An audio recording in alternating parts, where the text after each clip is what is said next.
정부의 새로운 카드는 보유세 강화일 겁니다. 여러 채를 가졌다면 또 비싼 집을 가졌다면 세금을 더 내라는 겁니다.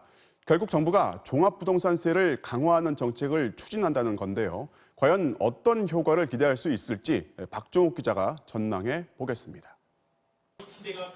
12.16 대책에 포함됐던 종합부동산세 개정안입니다. 1주택자 그리고 조정 대상 지역 외 2주택자는 기존보다 종부세를 최대 0.3%포인트 올리고 조정 대상 지역 내 2주택자 그리고 3주택 이상 갖고 있는 사람은 최대 0.8%포인트 인상하는 내용입니다. 예를 들어 올해 공시가격이 20억 3천여만 원인 서울 서초구 반포 자이 84제곱미터의 경우 1주택을 기준으로 올해 종부세가 349만 원이지만 내년엔 713만 원으로 늘게 됩니다. 서울 같은 조정 대상 지역 내 2주택자의 경우 세 부담 상한이 300%로 느는 등 다주택자의 부담은 훨씬 더 커집니다.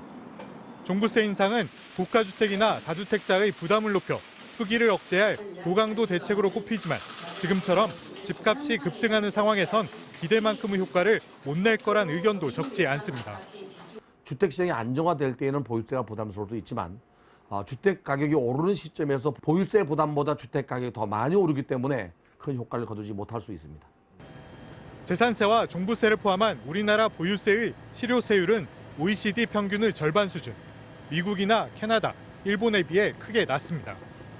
특히 우리나라 종부세는 공시가격으로 매기는데 이 공시가가 아직 실거래가의 70%도 안 돼 지금의 인상폭만으론 투기 세력을 잡기 부족하다는 분석도 있습니다. 여전히 OECD 평균에는 크게 미치지 못하는 상황이기 때문에 종부세율, 그러니까 실제 부담을 높임으로써 보유세 부담을 선진국 수준, OECD 수준으로 올릴 여지는 충분히 있다고 생각합니다. 양도세도 강화될 전망입니다. 정부는 산지 1년도 안 돼 집을 파는 경우 양도세율을 50%로 인상하는 등 소득세법 개정안도 다시 추진할 계획이지만 사상 최대의 유동성 그리고 집값 상승에 대한 학습 효과는 큰 걸림돌입니다. 수익이 창출될 것이다라고 하는 기대가 있다라고 하면은 어떠한 규제를 강화하더라도 항상 사각지대라던가 풍선 효과라던가 이런 것이 발생할 수밖에 없기 때문에 근본적으로 투기 수익을 환수하는 김태년 더불어민주당 원내대표는 오늘 투기 불길이 완전히 꺼질 때까지 모든 정책 수단을 동원할 것이라며 이달 안에 임시국회를 열어 종부세 등 관련 입법을 처리하겠다고 밝혔습니다. MBC 뉴스 박종욱입니다.